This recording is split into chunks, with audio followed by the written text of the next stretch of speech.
Hi there, it's Martin Rapley here from Refurbishment Mastery. In this video, I'm just going to help you ensure that your plumber is not spending too much of your money by over designing your hot water system in your next HMO conversion.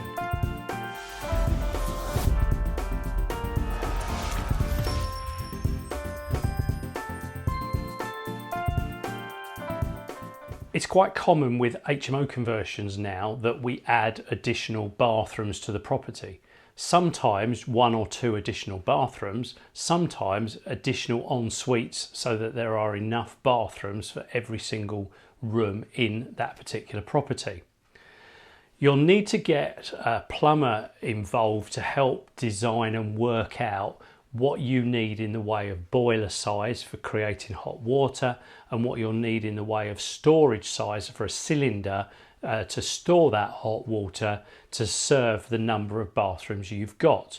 And sometimes if you've got a lot of bathrooms, you may even need 2 cylinders, or if the space is constricted by height, you might have 2 small cylinders in there.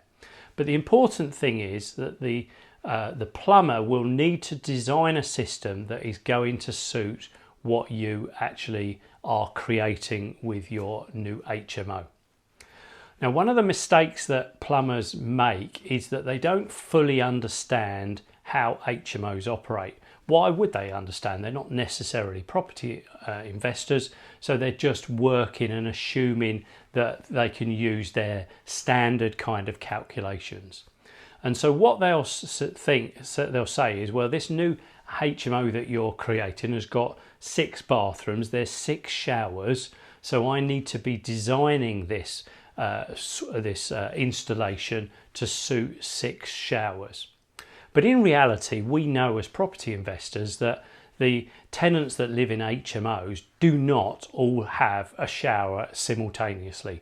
They don't all go to work at the same time and therefore all want a shower exactly at 7 o'clock in the morning. Some of them will be working shifts. Some of them will be working from home. Some of them will be working different hours. Some of them will get up early, go to the gym and have the shower at the gym. Some of them will prefer to have a shower or possibly even a bath at the end of the day. We all have different lifestyles. And what I've seen plumbers do over the years is they design a system for 6 showers. So they design a boiler that's big enough to heat up 6 showers of water simultaneously, and they design a storage cylinder size to suit 6 showers as though it needs 6 showers worth of water simultaneously. And what you can generally say to these plumbers is that they don't need to design for that. They only really need to design for 50 to 60% of what you've got. So kind of 3 showers in a 6-bedroom or 6-bathroom HMO will be more than enough. I learnt this from an HMO manager many years ago, who said to me that HMO tenants will sort out some of these challenges. If you lived in an HMO and you got up out of bed at 7 o'clock every morning and there was never enough hot water, you would tweak your little arrangement for the morning. Your morning process would just change. You might get up 5 minutes earlier and see if the hot water's good there. You may choose to have your breakfast first and have a shower a little bit later on. And his view was that per se, tenants will sort themselves out if there's the occasional time where there's not enough hot water. Clearly you don't want it all of the time, so don't massively underspecify, but be aware that you don't need this hot water continually all of the time at top temperature. So that is how you can save money. You can actually end up specifying a slightly smaller boiler. You can specify a slightly smaller cylinder as a result and save yourself some money. But do have the conversation with the plumber. Help the plumber understand that is your actual thinking at the moment. This whole video comes from a property that I got involved with the manager that I was telling you about now some 8 years ago or so. We didn't put in the 2 boilers that the plumber was wanting to specify. We didn't put in the 2 cylinders that the plumber was suggesting we needed. We only put in one of each. Here we are 8 years later.